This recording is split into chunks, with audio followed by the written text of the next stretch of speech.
Welcome to Penrose Learning, where we make understanding easy. You begin by picking the source and target languages and confirming dialect. This shapes accuracy.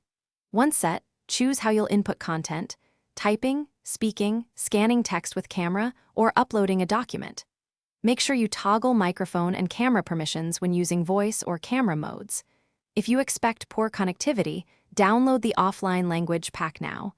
Otherwise, real-time translation uses cloud models for better nuance. These immediate steps get you translating within minutes and prevent common permission or format issues. Once you have input, refine content for clarity. Use short sentences and simple phrasing so the translator handles meaning rather than guessing. You should scan suggested alternatives and pick synonyms that match context because literal output can mislead. Make sure to set tone and formality, formal, casual, or technical, so translations match purpose. When translating files, map formatting and check placeholders. For voice, confirm language detection didn't switch. These mid-process actions dramatically reduce errors and preserve intent. You finish by proofreading the translation aloud and checking meaning against the original, because spoken review catches tone issues.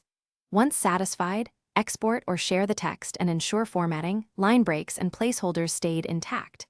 If accuracy still worries you, try translating in shorter segments, switch dialect options, or toggle offline versus cloud mode to see which model performs better.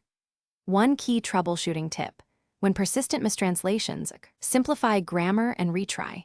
That often resolves ambiguous or idiomatic failures. Thanks for watching. If this was helpful, leave a like and consider subscribing. See you next time.